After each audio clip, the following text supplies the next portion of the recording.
Alô você, vamos falar sobre a responsabilidade civil, o nexo de causalidade. Quais são os elementos necessários para configurar a responsabilidade civil? Esses elementos são pressupostos ou requisitos do dever de reparação civil. Por exemplo, na violência doméstica, para que a gente possa pleitear uma reparação do dano civil por dano moral, eu tenho que ter a conduta ilícita praticada pelo agente, seja ela uma ação ou uma omissão, a existência de culpa na conduta, lato sensu, o dano sofrido pela vítima, seja ele moral ou material, o nexo de causalidade entre a conduta e o dano, ou seja, a relação de causa e efeito entre conduta e dano. Então, de uma forma bem esquematizada, são os elementos a conduta, a culpa, o dano e o nexo de causalidade. O nexo de causalidade é conceituado como a ligação jurídica realizada entre a conduta ou atividade antecedente e o dano, para fins de imputação da obrigação ressarcitória, também para efeitos de imputação da responsabilidade criminal, segundo o doutrinador, ou seja, o elemento que conecta a conduta e o dano. Sua função primordial é determinar quem indeniza o quê. No caso da violência doméstica, o agente, o agressor, que indeniza a vítima de violência doméstica. O nexo causal não é interpretado apenas do ponto de vista natural, mas, sobretudo, no aspecto jurídico em si. Portanto, tem-se uma transição da causalidade física para a causalidade jurídica. E o que é essa causalidade jurídica? Ele indica que nem sempre quem responderá pelo dano é aquele que o praticou, o que possibilita o reconhecimento da responsabilidade civil indireta. Nós tivemos, por exemplo, um caso de violência doméstica em que o agressor não agrediu diretamente a sua mãe no âmbito doméstico. Ele empurrou o irmão e o irmão bateu na mãe e a mãe caiu, provocando a lesão e, portanto, respondendo ele indiretamente com responsabilidade criminal e civil indireta.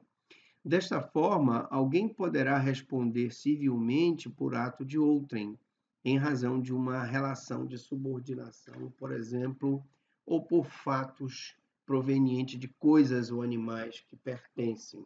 Um cachorro, por exemplo, que morde um transeunte sendo conduzido por uma pessoa, evidentemente que a pessoa vai responder pela lesão corporal praticada pelo cachorro. Para assumir o nexo de causalidade, lembremos sempre da expressão relação de causa e efeito. E aqui eu tenho um quadro muito interessante, que é a complexidade da relação causal. Eu posso ter uma causa, um fato cuja contribuição é insuficiente para gerar o dano. Eu posso ter um dano com diversas causas. Eu posso ter diversos danos gerados por uma só causa. Eu posso ter diversos danos gerados por diversas causas, sem que se saiba qual fato está relacionado a cada dano. E posso ter danos em ricochete, ou seja, que podem ou não ser considerados resultantes de um determinado fato. E aí eu tenho as teorias do nexo causal. A fim de compreender a relação de causalidade entre o fato e dano, a doutrina desenvolveu três teorias distintas, a saber, primeiro, a teoria da equivalência dos antecedentes, chamada teoria do conditio sine qua non, teoria dos antecedentes.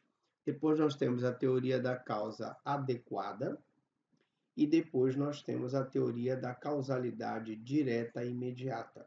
Então eu tenho teoria da causalidade adequada e teoria da causalidade direta e imediata, mais a subteoria da necessidade. A escolha por uma das teorias é fundamental para determinar quais os fatos antecedentes que poderão ser considerados causas do dano e, consequentemente, gerarão a responsabilidade civil para o agente, obrigando ele a pagar, por exemplo, uma indenização por danos materiais ou morais. A teoria da equivalência dos antecedentes eleva todas as condições ao patamar de causa do evento, o que enrijece o processo de atribuição de responsabilidade civil. E aí nós temos a condição, todo fato que está na origem do dano, e causa, toda condição determinante para a produção do resultado. A teoria da equivalência dos antecedentes causais, ou teoria da conditio sine qua non, equipara todas as causas, todas as condições a causas.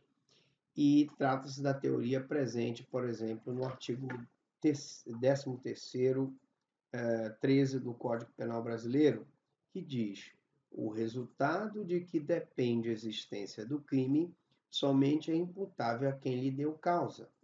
Considera-se causa a ação ou omissão sem a qual o resultado não teria ocorrido.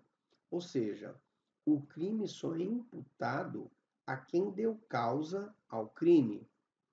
A pessoa que deu o tiro responde pelo homicídio.